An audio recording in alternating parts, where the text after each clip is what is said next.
Hey, how are you, Mr. Ficarello?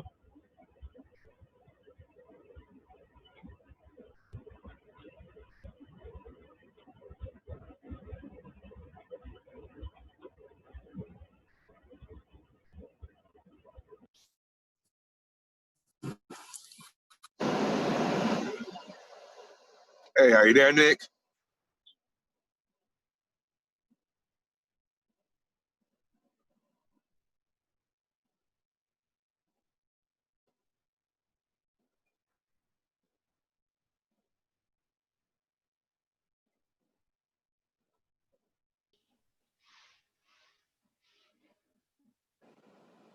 How are you, Mr. Ficarello?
Cornell.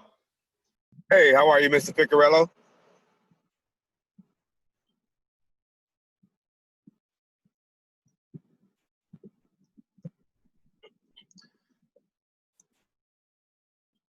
It's almost noon. Good morning, everyone.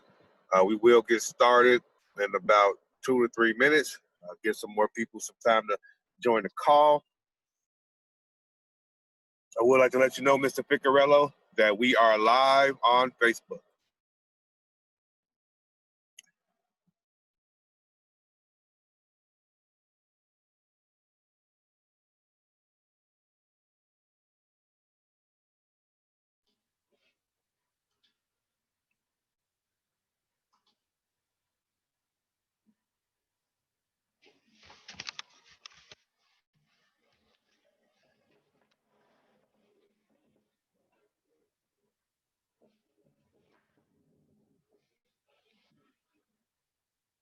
Cornell, can you hear me? Yes, I could hear you. Hey, how are you, Nick? Cornell, I see Cornell. I don't see anybody else. We're still waiting on a couple more people to join the call. Just want to let you know we are live on Facebook. So there's some people watching on Facebook. And also, these calls usually reach about 5,000 people through social media. How are you today, sir? Good, Cornell. How are you guys? Good, great. I mean, remove a couple other things, and I'll be right back on live. Okay.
All right, it's about 2 after, so we will go ahead and get started.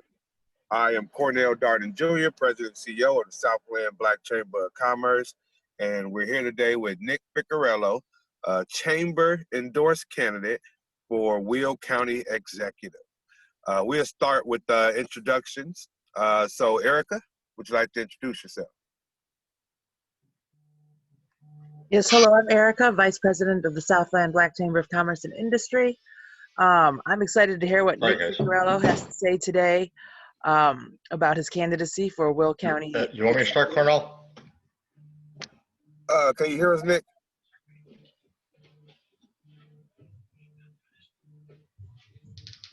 Hey, can you hear us, Nick? Cornell, I can't hear you. Oh, boy.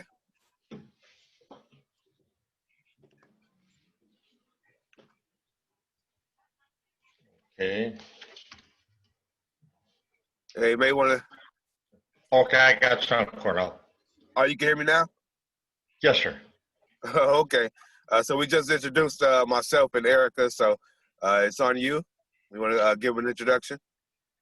Okay, well, thank you. I guess the question on a lot of people's mind is actually, who is Nick Ficarello? Nick Ficarello was born and raised in Joliet.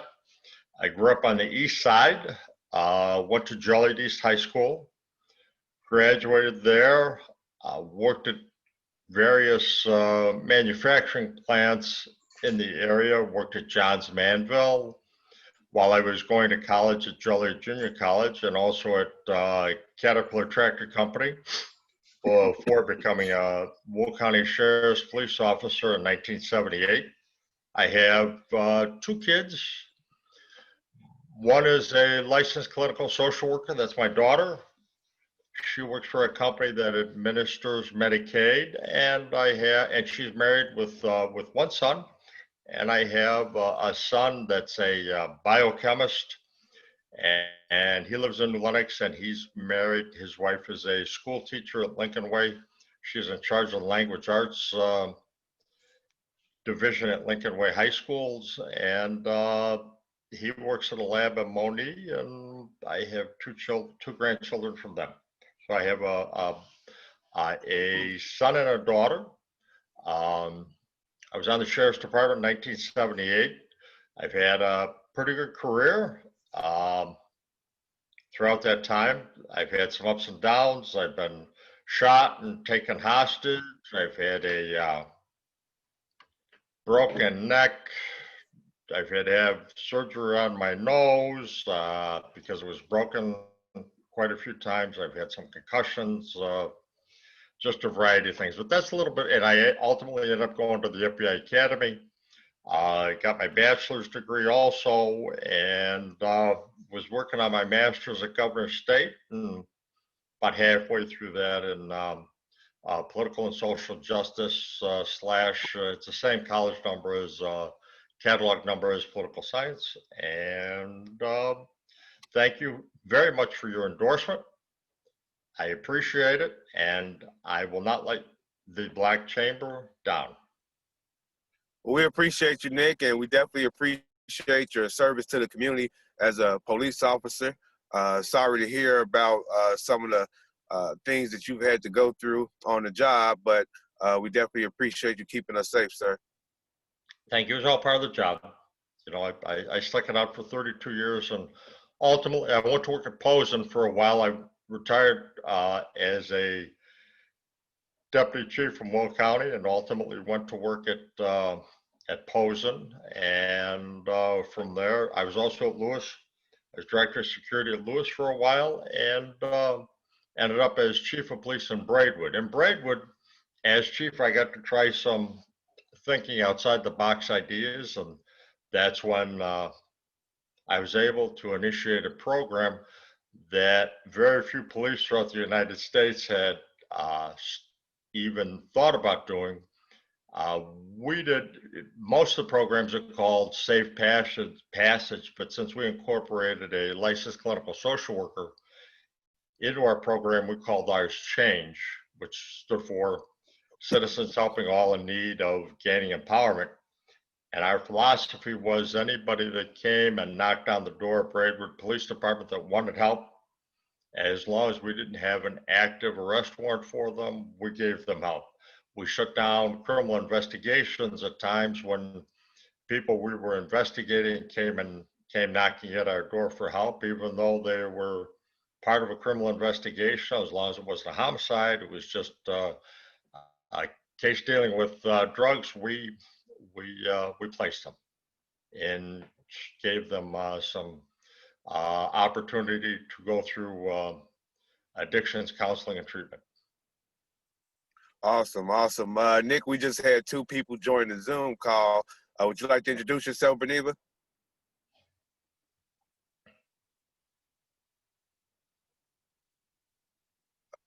Would you like to introduce yourself, Kiara? Good afternoon, everyone. I am Kiara Jones, Membership Coordinator with the Southland Black Chamber of Commerce, also owner of Sweet Peas Creations, and a consultant for Bye Bye Belly. I look forward to hearing what Nick has to say today. Awesome. Would you like to introduce yourself, Beneva?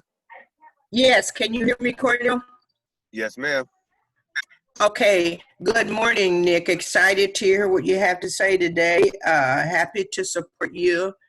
I met you several years ago, and I believe in you and your campaign. I am a member of the Southland Black Chamber of Commerce. I am the membership director.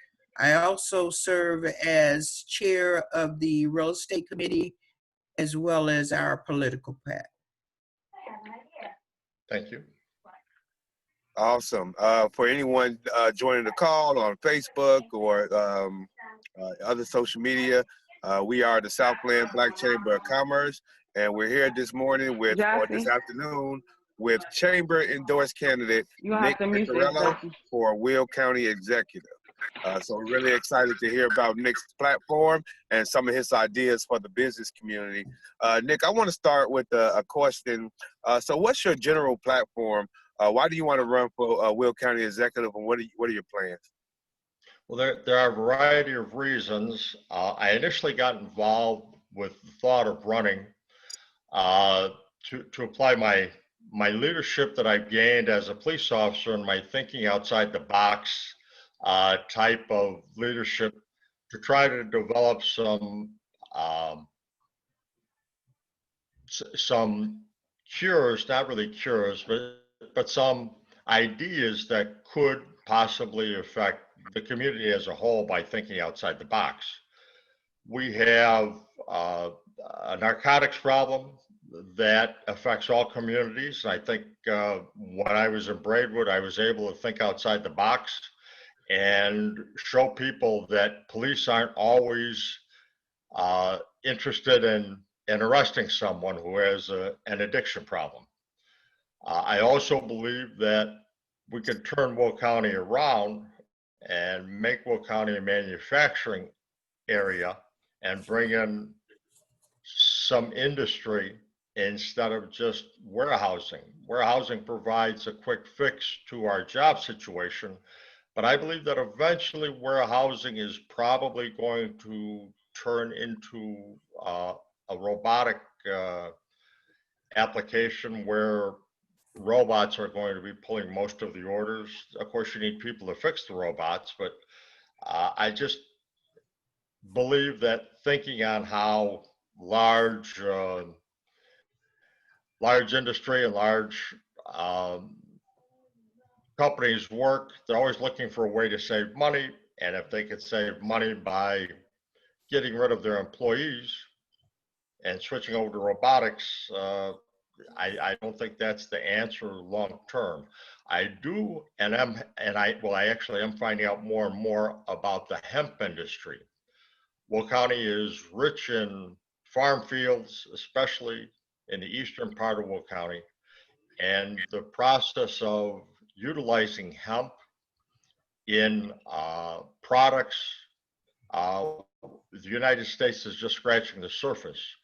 There was actually a hemp car And I'm not talking hemp, the kind you smoke. I'm talking hemp for products. But there was a car in I think it was 1941, that was actually built by Henry Ford, and he used a hemp product resin for the body of the car, and the engine was fueled by hemp oil and vegetable oil as a combination of a combustible fuel.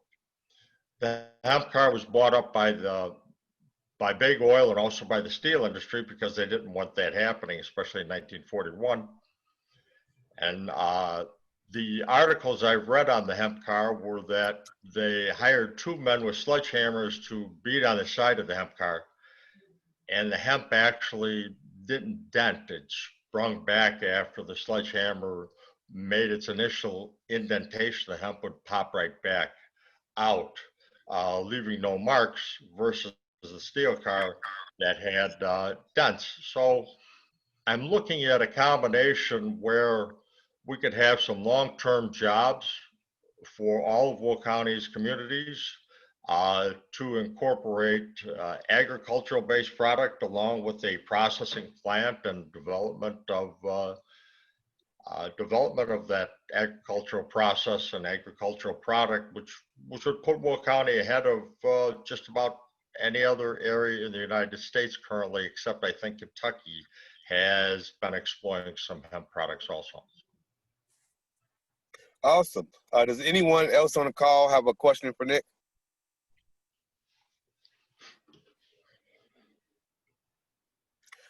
Nick, I have a question. Oh, go ahead. I'm sorry. Yeah, Nick, I would like for you to talk about your willingness to help us in the Black contracting area for fair play and a more level playing field.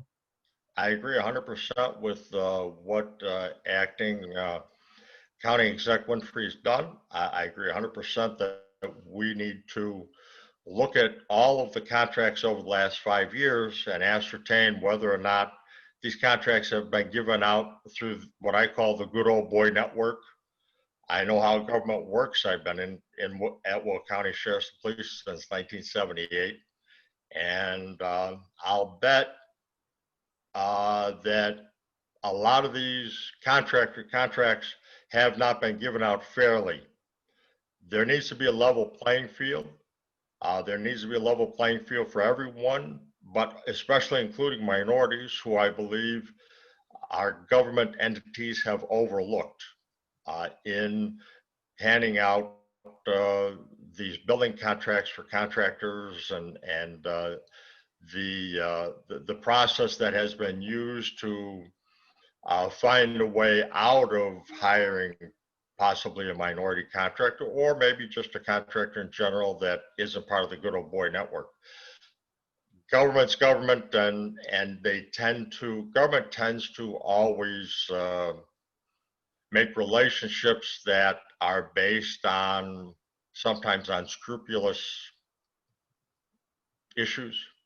And I want to make sure everybody has an equal playing field, everybody's treated the same. And I want to go back and do a 5-year study. I would do it with the existing staff and also some county board members in a committee format. And I would do it and make sure that if there has been some wrongs that have occurred, that these wrongs are not going to happen again. There's a lot of building going on in Will County, especially Will County government, and there's probably more that is going to happen. Awesome. Thank you, Nick. Does anyone else have a question for Nick?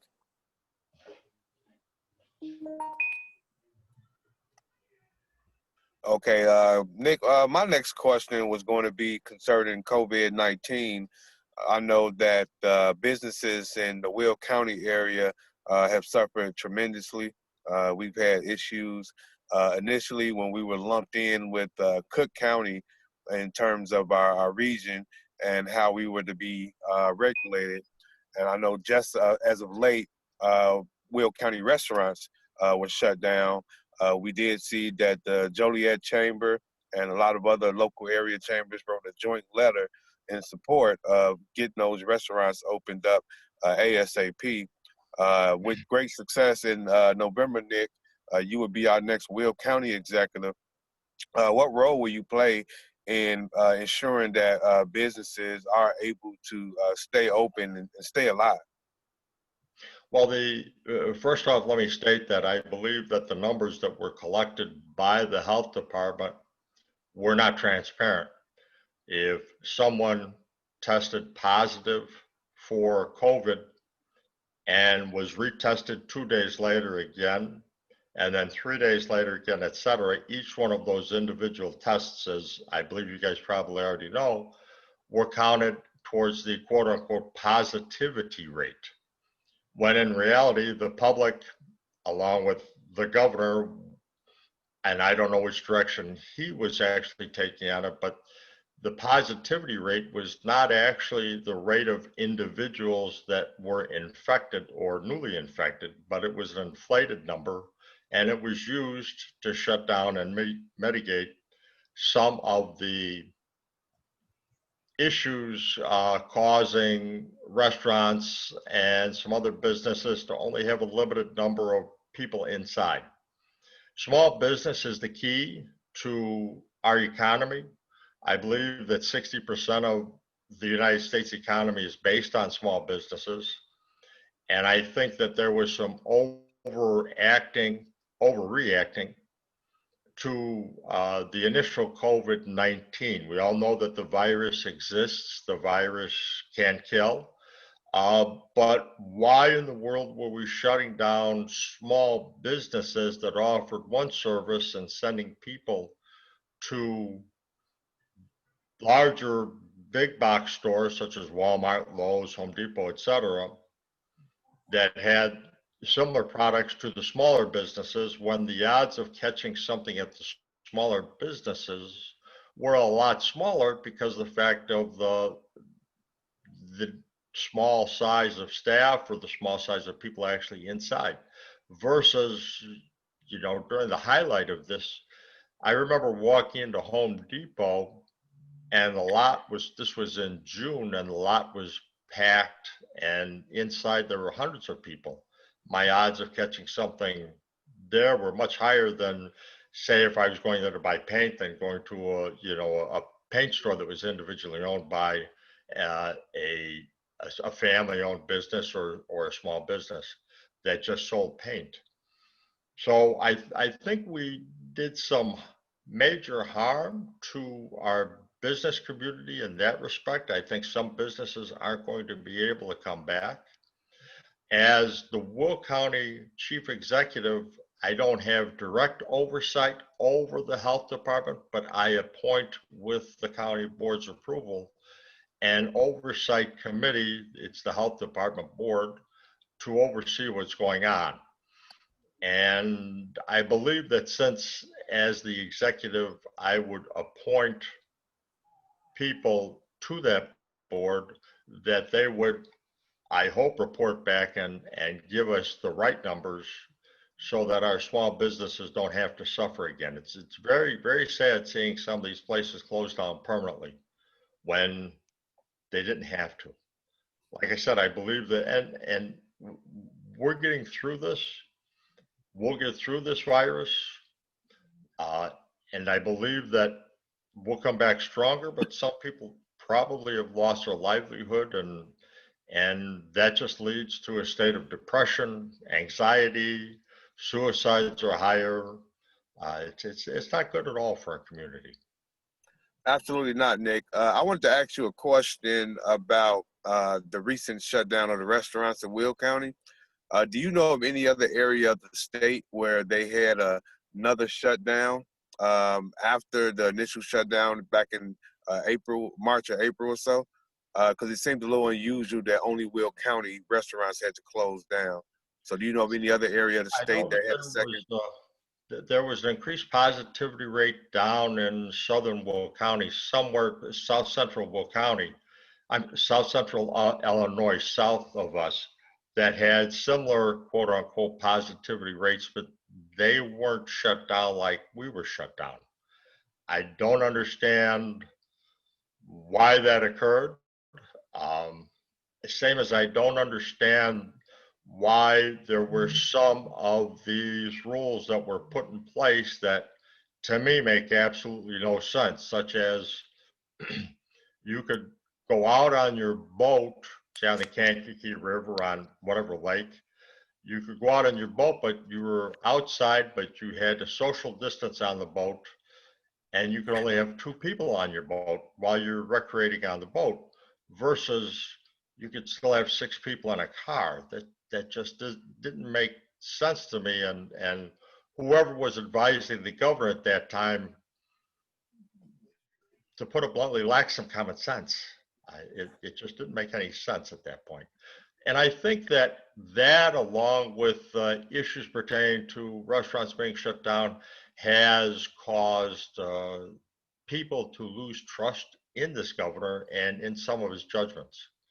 And if we're going to get through this, I don't care what party you are, we have to get through it together, and we should all be working together to make sure that we have the absolute lowest number of people infected, but also the absolute lowest, most importantly, the absolute lowest number of people who die from it.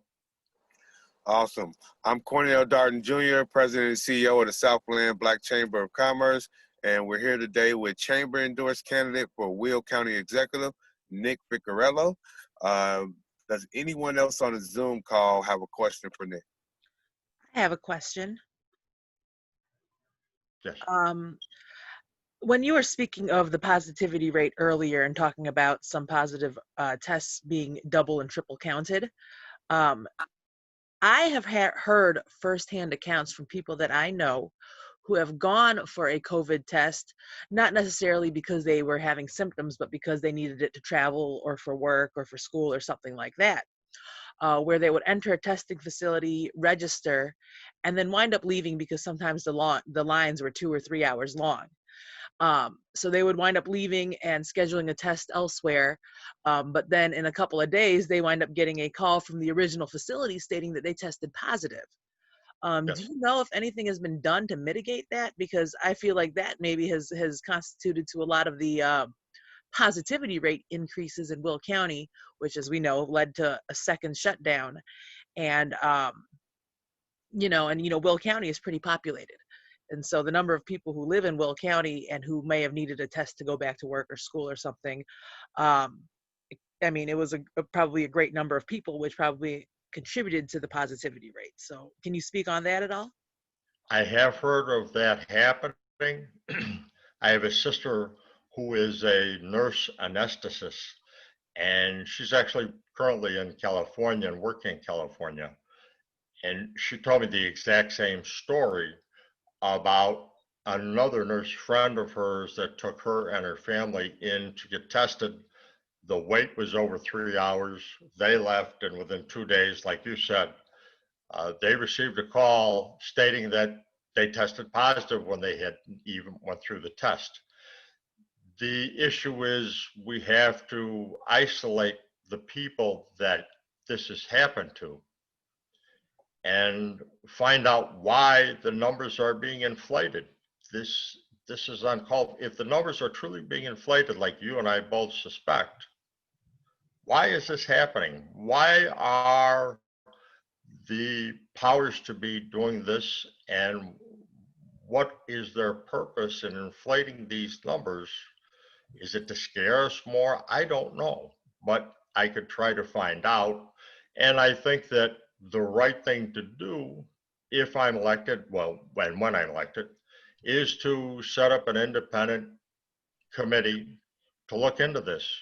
Some people with some investigative background and some people with some also computer skills that are able to check into these databases and actually go out and talk to people and find out if this had happened and how many times it happened, or at least give us a sampling to see out of so many tests that came back, quote unquote, positive, how many were really tested and how many weren't.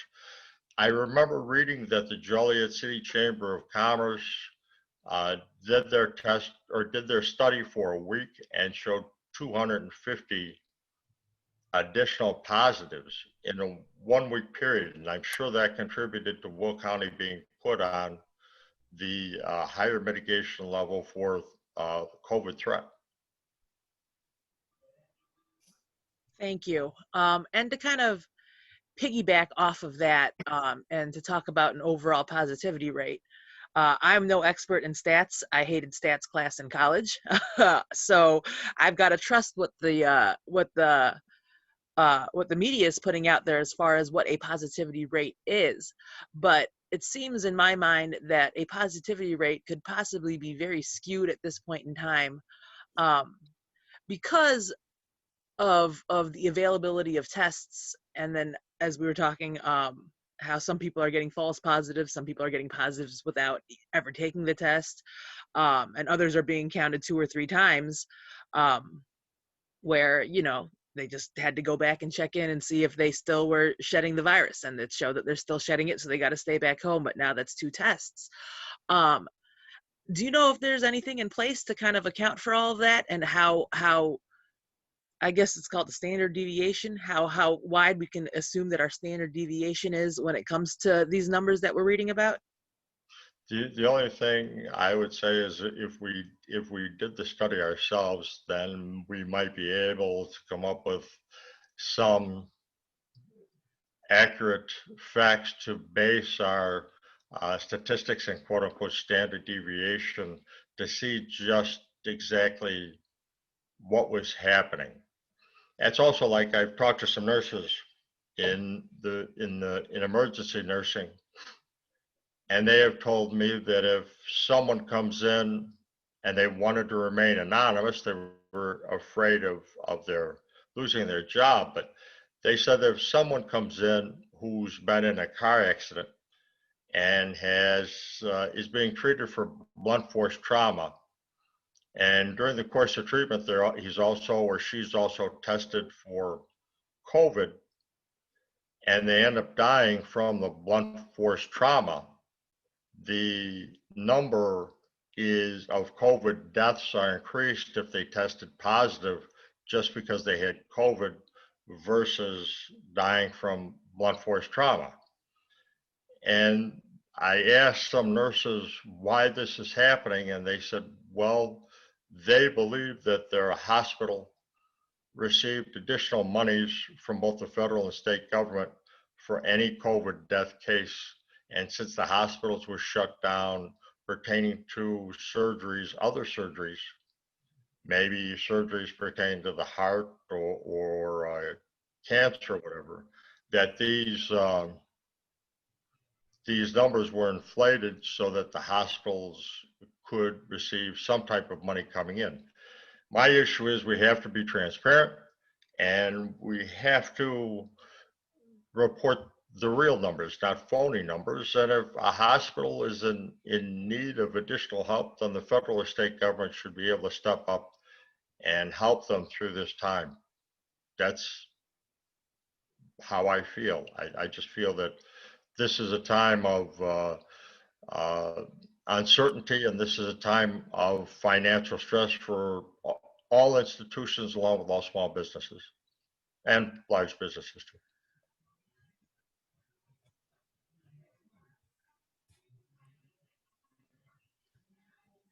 Sorry about that. I was on mute. Thank you, Nick. Oh, okay.